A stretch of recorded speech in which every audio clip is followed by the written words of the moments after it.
Hello student, ಈ ಒಂದು ವಿಡಿಯೋದಲ್ಲಿ ನಾವು ನಿಮ್ಮ ಬಿಕಾಮ್ 5th ಸೆಮಿಸ್ಟರ್ನಲ್ಲಿ ಬರುವಂತಹ ಸಬ್ಜೆಕ್ಟ್ ಇಂಡಿಯನ್ ಅಕೌಂಟಿಂಗ್ ಸ್ಟ್ಯಾಂಡರ್ಡ್ ಈ ವಿಷಯದ ಮೇಲೆ ಕೇಳುವಂತಹ ಪ್ರಶ್ನೆಗಳೇನಿರುತ್ತೆ, ಸಿಲೆಬಸ್ನ ಯಾವ ರೀತಿ ಸ್ಟಡಿ ಮಾಡಬೇಕು, ಹೊಸ ಸಿಲೆಬಸ್ ಆಗಿರೋದ್ರಿಂದ ಇದರಲ್ಲಿ ಏನೇನು ಇಂಪಾರ್ಟೆಂಟ್ ಅದ್ರ ಬಗ್ಗೆ ನೋಡ್ತಾ ಹೋಗೋಣ.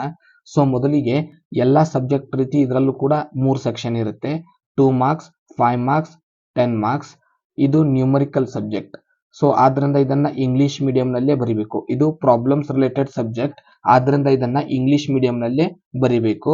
So 2 marks, 5 marks, 10 marks same pattern ಇರುತ್ತೆ. 2 ಮಾರ್ಕ್ಸ್ನ 5 ಆನ್ಸರ್ ಬರಿಬೇಕು, 5 ಮಾರ್ಕ್ಸ್ನ 4 ಆನ್ಸರ್ ಬರಿಬೇಕು, 10 ಮಾರ್ಕ್ಸ್ನ 3 ಆನ್ಸರ್ ಬರಿಬೇಕು. ಇದು ಕೂಡ 60 ಮಾರ್ಕ್ಸಿಗೆ ಸಬ್ಜೆಕ್ಟ್ ಇರುತ್ತೆ.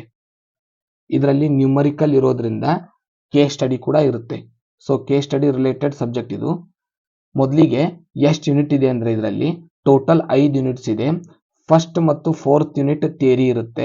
ಸೊ ಸೆಕೆಂಡ್, ಥರ್ಡ್ ಮತ್ತು 5th ಯೂನಿಟ್ ನಲ್ಲಿ ನಿಮಗೆ ಪ್ರಾಬ್ಲಮ್ಸ್ ಬರುತ್ತೆ. ಸೆಕೆಂಡ್ ಯೂನಿಟ್, ಥರ್ಡ್ ಯೂನಿಟ್ ಮತ್ತು 5th ಯೂನಿಟ್ ನಲ್ಲಿ ಬರುತ್ತೆ. ಸೊ ಮೊದಲಿಗೆ ಫಸ್ಟ್ ಯೂನಿಟ್ ನಲ್ಲಿ ನೀವು ಏನ್ ಸ್ಟಡಿ ಮಾಡ್ಬೇಕು ಅನ್ನೋದನ್ನ ನೋಡ್ತಾ ಹೋಗೋಣ. ಸೊ ಮೊದಲೇ ಯೂನಿಟಿನ ನೇಮ್ ಏನಂದ್ರೆ ಇಂಟ್ರೊಡಕ್ಷನ್. ಚಾಪ್ಟರ್ನ name introduction. So in this unit you have to read for 2 marks. First question, meaning of accounting standard, definition of accounting standard according to IFRS. So ಯಾವ್ದಾದ್ರು ಡೆಫಿನೇಷನ್ ನೋಡ್ಕೊಂಡ್ರೆ ನಡೆಯೋದಿಲ್ಲ. According to IFSR accounting standard mean definition ನ ಬರಿಬೇಕು, definition ಕೇಳಿದ್ರೆ. So 2 marks third question expand ಮಾಡೋದಿರುತ್ತೆ. ICAI, IFRS, NFRA, ASB, MCA ಇವನ್ನ expand ಮಾಡಿ ಅಂತ ಕೊಟ್ಟಿರ್ತಾರೆ. ಸೊ ಇವು 3 ಪ್ರಶ್ನೆ ಏನಿದೆ ಫಸ್ಟ್ ಯೂನಿಟ್ ನಲ್ಲಿ ನೀವು ಕೇವಲ 2 ಮಾರ್ಕ್ಸ್ಗೆ ಇವನು 3 ಪ್ರಶ್ನೆ ನೋಡ್ಕೊಂಡ್ರೆ ಸಾಕು. ಇದಿಷ್ಟೇ ನಿಮ್ ಸಿಲೆಬಸ್. ಇನ್ನು 5 ಮಾರ್ಕ್ಸ್ಗೆ ಫಸ್ಟ್ ಯೂನಿಟ್ ನಲ್ಲಿ you have to read objectives of accounting standards, features of IFRS, principles of accounting standards any 5, difference between accounting principles and accounting standards. So ಇವೇನ್ 4 ಪ್ರಶ್ನೆ ಇದೆ, ಇದು 5 ಮಾರ್ಕ್ಸ್ಗೆ ನಿಮ್ಗೆ ಕೇಳುವಂತಹ ಪ್ರಶ್ನೆಗಳು. ಇನ್ನು 10 ಅಂಕಕ್ಕೆ 1ನೇ ಯೂನಿಟ್ ಅಲ್ಲಿ ನೀವೇನು ಓದ್ಕೋಬೇಕಂದ್ರೆ ಇಂಡಿಯನ್ ಅಕೌಂಟಿಂಗ್ ಸ್ಟ್ಯಾಂಡರ್ಡ್ ಲಿಸ್ಟ್. ಯಾವ್ದಾದ್ರು 10 accounting standards AS1 to AS34 ಏನಿದೆ ಅದರಲ್ಲಿ ಯಾವ್ದಾದ್ರು 10ನ ನೀವು ನೋಡ್ಕೊಂಡ್ರೆ ಸಾಕು. Accounting standards merits and limitation, advantages and disadvantages of accounting standard ನ ನೀವು ನೋಡ್ಕೋಬೇಕು. Functions of accounting standards, so accounting standards ನ ಕಾರ್ಯಗಳೇನಿದೆ ಅದನ್ನ ಬರಿಬೇಕು. IFRS benefits and limitation. So ಇವು 4 ಪ್ರಶ್ನೆನ ನೀವು 10 ಮಾರ್ಕ್ಸ್ಗೆ ನೋಡ್ಕೊಂಡ್ರೆ ಸಾಕು. ಸೊ ಇದ್ರ ಮೇಲೆ 2 ಮಾರ್ಕ್ಸಿನ 1 ಪ್ರಶ್ನೆ ಬರುತ್ತೆ, 5 ಮಾರ್ಕ್ಸಿನ 1 ಪ್ರಶ್ನೆ ಬರುತ್ತೆ, 10 ಮಾರ್ಕ್ಸಿಗೆ 1 ಪ್ರಶ್ನೆ ಬರುತ್ತೆ. ಈ ಚಾಪ್ಟರ್ ನಲ್ಲಿ ಟೋಟಲ್ 17 ಮಾರ್ಕ್ಸ್ಗೆ ಪ್ರಶ್ನೆನ ಕೇಳ್ತಾರೆ ಕ್ವಶನ್ ಪೇಪರ್ ನಲ್ಲಿ. ಇಂಟ್ರೊಡಕ್ಷನ್ ಅಂದ್ರೆ ಥಿಯರಿ ಇದು. ಸೊ ಅಕೌಂಟಿಂಗ್ ಸ್ಟ್ಯಾಂಡರ್ಡ್ ಸಬ್ಜೆಕ್ಟ್ ನ ಪರಿಚಯ ಮಾಡ್ತಾರೆ. ಸೊ ಇಲ್ಲಿ ಕೊಟ್ಟಿರುವಂತಹ ಈ 11 ಪ್ರಶ್ನೆಗಳನ್ನ ನೀವು ನೋಡ್ಕೊಂಡ್ರೆ ಸಾಕು. ಸೊ ಮುಂದೆ ಪ್ರಾಬ್ಲಮ್ ರಿಲೇಟೆಡ್ ಸಬ್ಜೆಕ್ಟ್ ಬರುತ್ತೆ. ಸೊ ನೀವು ಬಿಕಾಮ್ ಫೈನಲ್ ಇಯರ್ ಆಗಿದ್ರೆ ಸೊ ನಮ್ಮ ಕ್ಲಾಸಸ್ ನ ಜಾಯಿನ್ ಆದ್ರೆ ಕೇವಲ 250 rupees ನಲ್ಲಿ ಎಲ್ಲಾ ಸಬ್ಜೆಕ್ಟ್ ನ ಕವರ್ ಮಾಡಿಕೊಡ್ತೀವಿ. 250 ಜಾಯ್ನಿಂಗ್ ಫೀಸ್. ಸೊ ಕೆಳಗಡೆ ಕೊಟ್ಟಿರುವಂತಹ ಕಾಂಟ್ಯಾಕ್ಟ್ ನಂಬರ್ ನ ನೀವು ಕಾಂಟ್ಯಾಕ್ಟ್ ಮಾಡಿದ್ರೆ ನಿಮಗೆ ರಿಜಿಸ್ಟ್ರೇಷನ್ ಹೇಗ್ ಮಾಡಿಸೋದು ಅನ್ನೋದನ್ನ ತಿಳಿಸ್ಕೊಡ್ತೀವಿ. ಸೊ ನೆಕ್ಸ್ಟ್ 2ನೇ ಯೂನಿಟ್ ನಲ್ಲಿ ನೀವು ಏನ್ ಪ್ರಾಕ್ಟೀಸ್ ಮಾಡಬೇಕು ಅನ್ನೋದ್ರ ಬಗ್ಗೆ ನೋಡೋಣ.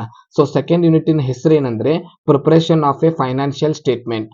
So preparation of financial statement, financial statement ನ ಯಾವ ರೀತಿ ತಯಾರಿಸ್ತೀವಿ ಅದ್ರ ಮೇಲೆ ಯೂನಿಟ್ 2 ಇದೆ. ಸೊ ಇದರಲ್ಲಿ 2 ಮಾರ್ಕ್ಸ್ಗೆ ನೀವೇನು ಓದ್ಕೋಬೇಕಂದ್ರೆ meaning of financial statement, definition of financial statement, meaning of statement of balance sheet, meaning of statement of profit and loss account. So ಇವು 4 ಪ್ರಶ್ನೆ ಏನಿದೆ ಇವು 2 ಮಾರ್ಕ್ಸ್ಗೆ ಕೇಳುವಂತ ಪ್ರಶ್ನೆ. ಇವು 4ರಲ್ಲಿ 1 ಪ್ರಶ್ನೆ ನಿಮ್ಗೆ ಕೇಳ್ತಾರೆ. ಇನ್ನು 5 ಮಾರ್ಕ್ಸಿಗೆ features of financial statement, structure of financial statement. So 5 ಮಾರ್ಕ್ಸ್ಗೆ ಇವೆರಡು ಇವು 2 ಪ್ರಶ್ನೆನ ನೋಡ್ಕೊಂಡ್ರೆ ಸಾಕು. ಆಬ್ಜೆಕ್ಟಿವ್ಸ್ 3 ಪ್ರಶ್ನೆ ಇದೆ, ಆಬ್ಜೆಕ್ಟಿವ್ಸ್ ಒಂದು. ಸೊ 10 ಮಾರ್ಕ್ಸ್ಗೆ ಏನಿದೆ problem on balance sheet, problems on profit and loss account. So ಇವೆರಡರಲ್ಲಿನೇ ನಿಮಗೆ ಕೇಸ್ ಸ್ಟಡಿ ಕೇಳ್ತಾರೆ. ಸೊ ಈ ವರ್ಷದ ಕೇಸ್ ಸ್ಟಡಿ 2ನೇ ಯೂನಿಟ್ ಮೇಲಿದೆ. So case study P&L account ಆದ್ರೂ ಕೇಳಬಹುದು ಅಥವಾ ಬ್ಯಾಲೆನ್ಸ್ ಶೀಟ್ ಪ್ರಿಪೇರ್ ಮಾಡೋದ್ರ ಮೇಲಾದ್ರೂ ಕೇಳಬಹುದು. ಸೊ ಈ 2 ಪ್ರಶ್ನೆ ನೀವು ನೋಡ್ಕೊಂಡ್ರೆ ಸಾಕು.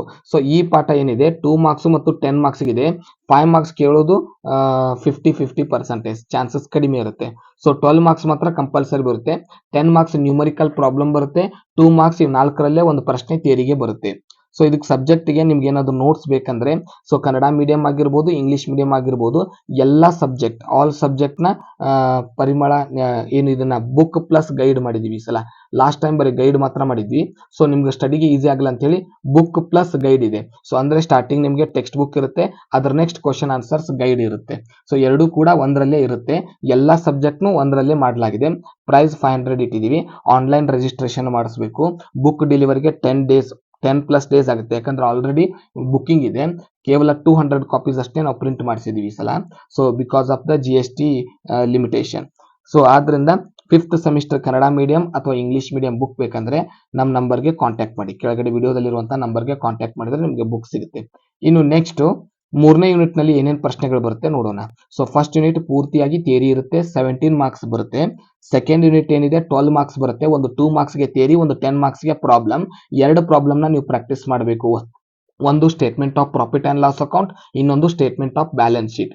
ಇವೆರಡು ಏನಿದೆ ಪ್ರಾಫಿಟ್ ಅಂಡ್ ಲಾಸ್ ಅಕೌಂಟ್ ಮತ್ತು ಬ್ಯಾಲೆನ್ಸ್ ಶೀಟ್ ಕೇಸ್ ಸ್ಟಡಿಗೆ ಕೇಳ್ತಾರೆ. ಸೊ 10 ಮಾರ್ಕ್ಸ್ ಸೆಕ್ಷನ್ ಅಲ್ಲಿ ಬರುತ್ತೆ.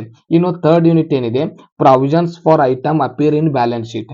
ಬ್ಯಾಲೆನ್ಸ್ ಶೀಟ್ ನಲ್ಲಿ ಬರುವಂತಹ ಪ್ರಾವಿಷನ್ಸ್ ಏನಿದೆ ಅವುಗಳ ಮೇಲೆ ಕೇಳುವಂತಹ ಪ್ರಶ್ನೆಗಳು. ಮೊದಲೆದ್ದು 2 ಮಾರ್ಕ್ಸ್ಗೆ ಮೀನಿಂಗ್ ಆಫ್ ಫಿಕ್ಸ್ಡ್ ಅಸೆಟ್ ನೀವು ನೋಡ್ಕೋಬೇಕು. ಮೀನಿಂಗ್ ಆಫ್ ಫಿಕ್ಸ್ಡ್ ಅಸೆಟ್ ಅಂದ್ರೆ ಇದನ್ನ 5 ಟಾಪಿಕ್ ಮಾಡಿ ನೀವು ಸ್ಟಡಿ ಮಾಡಬೇಕು. ಈ ಥರ್ಡ್ ಚಾಪ್ಟರ್ ಏನಿದೆ ಇದರಲ್ಲಿ 5 ಟಾಪಿಕ್ಸ್ ಬರುತ್ತೆ. ಫಸ್ಟ್ ಟಾಪಿಕ್ ಹೆಸರೇನಂದ್ರೆ fixed asset. Meaning of fixed asset, example of fixed asset ನೋಡ್ಕೋಬೇಕು. ಫಿಕ್ಸ್ಡ್ ಅಸೆಟ್ ಮೇಲೆ ಪ್ರಾಬ್ಲಮ್ ಏನ್ ಕೇಳ್ತಾರಂದ್ರೆ calculation of initial recognition, calculation of cost of self constructed building, calculation of acquisition deferred payment, base of calculation on the acquisition in exchange. So ಇವು 4ರಲ್ಲಿ ಯಾವ್ದಾದ್ರು ಒಂದು problem ನ 5 ಮಾರ್ಕ್ಸ್ಗೆ ಕೇಳ್ತಾರೆ. ಇವೆರಡರಲ್ಲಿ ಒಂದನ್ನ 2 ಮಾರ್ಕ್ಸ್ಗೆ ಥಿಯರಿ ಕೇಳ್ತಾರೆ. ಇದು ಫಸ್ಟ್ ಟಾಪಿಕ್ ನಿಮ್ದು ಯಾವ್ದಂದ್ರೆ fixed asset. So fixed asset ಅಂದ್ರೆ ಈ ಥರ್ಡ್ ಚಾಪ್ಟರ್ ಏನಿದೆ ಇದನ್ನ 2 ಮಾರ್ಕ್ಸ್, 5 ಮಾರ್ಕ್ಸ್, 10 ಮಾರ್ಕ್ಸ್ ಅಂತ ಕ್ಲಾಸಿಫೈ ಮಾಡಿ ನೋಡ್ಕೋಬಾರ್ದು. ಬದಲಾಗಿ ಈ ಚಾಪ್ಟರ್ ನಲ್ಲಿ ಏನ್ ಮಾಡ್ಬೇಕಂದ್ರೆ provisions of items appears in balance sheet ಏನಿದೆ ಇದನ್ನ 5 ಟಾಪಿಕ್ ಮಾಡಿ ಸಪರೇಟ್ ಆಗಿ ಇಂಡಿವಿಜುವಲ್ ಆಗಿ ಸ್ಟಡಿ ಮಾಡಬೇಕು. ಮೊದಲನೇ ಟಾಪಿಕ್ ಏನಂದ್ರೆ fixed asset. So fixed asset ನಲ್ಲಿ 2 ಮಾರ್ಕ್ಸ್ಗೆ ಪ್ರಶ್ನೆಗಳನ್ನ ನೋಡ್ಕೋಬೇಕು. ಫಿಕ್ಸ್ಡ್ ಅಸೆಟ್ಸ್ ನ ಮೀನಿಂಗ್ ಅಂಡ್ ಫಿಕ್ಸ್ಡ್ ಅಸೆಟ್ಸ್ ಗೆ examples. Then you have to practise the 4 problems related to the fixed assets. Then depreciation, second topic name, meaning of depreciation, types of depreciation, then problem calculation of depreciation. So ಇವೆರಡು ಏನಿದೆ 2 ಮಾರ್ಕ್ಸ್ಗೆ ಕೇಳುವಂತ ಪ್ರಶ್ನೆ. ಇದೇನಿದೆ problem. So ಇದನ್ನು ಕೂಡ depreciation calculation ನ 5 ಮಾರ್ಕ್ಸ್ಗೆ ಕೇಳ್ತಾರೆ. So calculation of depreciation. ಇನ್ನು next third topic ಏನಿದೆ intangible assets. So meaning of intangible asset, definition of intangible asset ನೋಡಿಕೊಂಡು ಎಕ್ಸಾಂಪಲ್ಸ್ ಆಫ್ ಇಂಟ್ಯಾಂಜಿಬಲ್ ಅಸೆಟ್. ಇವು 3 ಏನಿದೆ ಇವು 2 ಮಾರ್ಕ್ಸ್ಗೆ ಕೇಳುವಂತ ಪ್ರಶ್ನೆ. ಇದು ಮೀನಿಂಗ್, ಡೆಫಿನೇಷನ್ ಮತ್ತು example. Statement sowing value of intangible asset. So intangible asset ನ ಯಾವ ರೀತಿ ವ್ಯಾಲ್ಯೂ ಮಾಡ್ತೀವಿ ಅನ್ನೋದು ಪ್ರಾಬ್ಲಮ್. ಸೊ ಇವು 4 ಪ್ರಾಬ್ಲಮ್ ಇದೆ, ಇದು ಪ್ರಾಬ್ಲಮ್ ಇದೆ, ಇದು ಪ್ರಾಬ್ಲಮ್ ಇದೆ. ಇನ್ನು 4ನೇ ಟಾಪಿಕ್ ಯಾವ್ದಂದ್ರೆ inventories. So meaning of inventories ಮತ್ತು ಡೆಫಿನೇಷನ್ ಆಫ್ ಇನ್ವೆಂಟರಿ ನೋಡ್ಕೋಬೇಕು. ಪ್ರಾಬ್ಲಮ್ಸ್ ಏನಂದ್ರೆ calculation of cost of material consumed, calculation of purchase price of material, calculation of store ledger account, calculation of value of inventory. So ಇವೇನಿದೆ ಇವು 4 problems ಇರುತ್ತೆ. ಇದು 2 ಮಾರ್ಕ್ಸ್ಗೆ ಕೇಳುವಂತ ಪ್ರಶ್ನೆ. ಇನ್ನು next heading borrowing cost. Meaning of borrowing cost, definition of borrowing cost. ಇನ್ನು next ಬರಬೇಕಾಗಿದ್ದು problem calculation of cost of borrowings. So ಇದೇನಿದೆ ಇದು ನ್ಯೂಮರಿಕಲ್ ಪ್ರಾಬ್ಲಮ್. ಇವೆರಡೇನಿದೆ ಥಿಯರಿ ಇದೆ. ಸೊ ಈ ಚಾಪ್ಟರ್ ಅಲ್ಲಿ 2 ಮಾರ್ಕ್ಸ್ ಇಂದು 2 ಪ್ರಶ್ನೆ ಕೇಳ್ತಾರೆ, ಮತ್ತೆ 5 ಮಾರ್ಕ್ಸ್ಗೆ 2 ಪ್ರಶ್ನೆ ಕೇಳ್ತಾರೆ, 10 ಮಾರ್ಕ್ಸ್ಗೆ 1 ಪ್ರಾಬ್ಲಮ್ ಕೇಳ್ತಾರೆ. ಎರಡು ಪ್ರಾಬ್ಲಮ್ ಇರುತ್ತೆ. 5 ಮಾರ್ಕ್ಸ್ಗಾಲಿ 10 ಮಾರ್ಕ್ಸ್ಗಾಲಿ ಥರ್ಡ್ ಯೂನಿಟ್ ಮೇಲೆ ಕೇವಲ ನ್ಯೂಮರಿಕಲ್ ಪ್ರಾಬ್ಲಮ್ ಇರುತ್ತೆ. ಒಂದು 5 ಮಾರ್ಕ್ಸ್ಗೆ ಬರುತ್ತೆ, ಒಂದು 2 ಮಾರ್ಕ್ಸ್ಗೆ ಬರುತ್ತೆ, ಎರಡು 2 ಮಾರ್ಕ್ಸ್ಗೆ ಬರುತ್ತೆ. ಟೋಟಲ್ 19 ಮಾರ್ಕ್ಸ್ ಸಿಲೆಬಸ್ ಇರುತ್ತೆ ಥರ್ಡ್ ಚಾಪ್ಟರ್ ಮೇಲೆ ಪ್ರಶ್ನೆ ಪತ್ರಿಕೆಯಲ್ಲಿ. ಇನ್ನು ನೆಕ್ಸ್ಟ್ 4ನೇ ಯೂನಿಟ್ ಇದು ಥಿಯರಿ. ಇದರಲ್ಲಿ ಯಾವುದೇ ಪ್ರಾಬ್ಲಮ್ಸ್ ಇರೋದಿಲ್ಲ. Provisions items that not appear in financial statement. Financial statement ಅಥವಾ ಬ್ಯಾಲೆನ್ಸ್ ಶೀಟ್ ನಲ್ಲಿ ಬರಲಾರದಂತಹ ಪ್ರಾವಿಷನ್ಸ್ ಏನಿರುತ್ತೆ ಅವುಗಳ ಬಗ್ಗೆ ಇರುವಂತಹ ಸ್ಟಡಿ ಮಾಡಬೇಕಾದಂತ ಪ್ರಶ್ನೆ. ಇದರಲ್ಲಿ 2 ಮಾರ್ಕ್ಸ್ ಇರೋದಿಲ್ಲ, ಕೇವಲ 10 ಮಾರ್ಕ್ಸ್ ಮಾತ್ರ ಇರುತ್ತೆ. 4 ಸ್ಟ್ಯಾಂಡರ್ಡ್ಸ್ ಇದೆ ಅಕೌಂಟಿಂಗ್ ಸ್ಟ್ಯಾಂಡರ್ಡ್ಸ್. ಒಂದು 34 accounting standard, 108 accounting standard, 10th accounting standard and 24th accounting standards. So accounting standards ಮೇಲೆ ಶಾರ್ಟ್ ನೋಟ್ ಬರೀರಿ ಅಂತ ಹೇಳ್ತಾರೆ. ಅಂದ್ರೆ ಅದ್ರ ರಿಲೇಟೆಡ್ ನೋಟ್ಸ್ ಬರಿಬೇಕು. ಅಂದ್ರೆ ಅದರದ್ದು ಫೀಚರ್ಸ್ ಆಗಿರ್ಬೋದು, ಅಬ್ಜೆಕ್ಟಿವ್ಸ್ ಆಗಿರ್ಬೋದು, ಸಿಗ್ಮೆಂಟ್ಸ್ ಆಗಿರ್ಬೋದು, ಸ್ಕೋಪ್ ಆಗಿರ್ಬೋದು. ಸೊ ಇವುಗಳನ್ನ ಬರೀರಿ ಅಂತ ಕೇಳ್ತಾರೆ. ಇವು 4 ಪ್ರಶ್ನೆ ನೋಡ್ಕೊಂಡ್ರೆ ನೀವು 4ನೇ ಯೂನಿಟ್ ನೋಡ್ಕೊಂಡಂತೆ ಇದರಲ್ಲಿ ನ್ಯೂಮರಿಕಲ್ ಪ್ರಾಬ್ಲಮ್ ಇರೋದಿಲ್ಲ. ಇದು ಥಿಯರಿ ಚಾಪ್ಟರ್. ಇನ್ನು ಕೊನೆಯ ಚಾಪ್ಟರ್ ಯಾವ್ದಂದ್ರೆ 5th chapter. Already cost account ನಲ್ಲಿ ನೀವು ಕಂಪನಿ ಅಕೌಂಟ್ ನಲ್ಲಿ ಕಲ್ತಿರುವಂತಹ ಸಬ್ಜೆಕ್ಟ್ ಕನ್ಸೋಲಿಡೇಟೆಡ್ ಬ್ಯಾಲೆನ್ಸ್ ಶೀಟ್. ಅಂದ್ರೆ ಗ್ರೂಪ್ ಅಕೌಂಟ್ ಅಂತ ನೀವೇನು ಕಂಪನಿ ಅಕೌಂಟ್ ನಲ್ಲಿ ಪ್ರಾಕ್ಟೀಸ್ ಮಾಡಿದ್ರಿ ಅದೇ ಇರುತ್ತೆ. 2 ಮಾರ್ಕ್ಸ್ ಗೆ what is holding company, what is subsidiary company, what are the types of subsidiary company, what is wholly owned or partially owned subsidiary company, what is group account, what is the cost of acquisition of share, what is cost of control, what is unrealized profit, what is contingent liability, what is minority interest. So ಇವೇನಿದೆ ಇವು 2 marks ಕೇಳುವಂತ ಪ್ರಶ್ನೆಗಳು.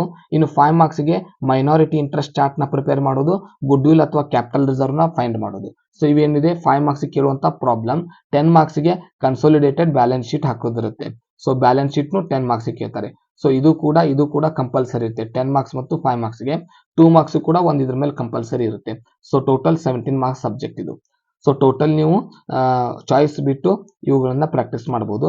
2 chapter theory ಇಟ್ಟಿದ್ದಾರೆ, 3 chapter ನಿಮ್ಗೆ ಇದರಲ್ಲಿ problems ಇಟ್ಟಿದ್ದಾರೆ. So 3 chapter ಅಲ್ಲಿ ಬರುವಂತ ಪ್ರಾಬ್ಲಮ್ಸ್ ನ ನೀವು ಪ್ರಾಕ್ಟೀಸ್ ಮಾಡಬೇಕು. ಸೊ ಇದರಲ್ಲಿ ಯಾವ್ದು ಇಂಪಾರ್ಟೆಂಟ್ ಅಂದ್ರೆ ಒಂದೇದ್ದು statement of profit and loss account, ಅದು ಕೇಸ್ ಸ್ಟಡಿ ಕೇಳ್ತಾರೆ.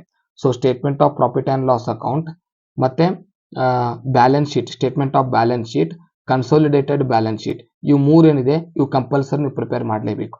ಸೊ ಉಳಿದಿದ್ದೇನಿದೆ 5 ಮಾರ್ಕ್ಸ್ ಗೆ ಡಿಫ್ರೆಂಟ್ ಪ್ರಾಬ್ಲಮ್ ಬರುತ್ತೆ. Cost of inventory, calculation of value of intangible assets. So ಇವೆಲ್ಲ ಪ್ರಾಬ್ಲಮ್ಸ್ ಇರುತ್ತೆ. ಇವುಗಳಿಗೆ ರಿಲೇಟೆಡ್ ನಿಮಗೆ ನೋಟ್ಸ್ ಬೇಕಂದ್ರೆ, ಬುಕ್ ಬೇಕಂದ್ರೆ, ಕ್ಲಾಸಸ್ ಬೇಕಂದ್ರೆ ಜಸ್ಟ್ 250 ಅಲ್ಲಿ ಎಲ್ಲಾ ಸಬ್ಜೆಕ್ಟ್ ಕವರ್ ಆಗುತ್ತೆ. ಸೊ ಕೆಳಗಡೆ ಕೊಟ್ಟಿರುವಂತಹ ವಾಟ್ಸ್ಆಪ್ ನಂಬರ್ ಮೂಲಕ ನೀವು ರಿಜಿಸ್ಟ್ರೇಷನ್ ಮಾಡ್ಕೋಬಹುದು. ಮುಂದಿನ ವಿಡಿಯೋದಲ್ಲಿ ಮತ್ತೆ ಸಿಗೋಣ. ಧನ್ಯವಾದಗಳು.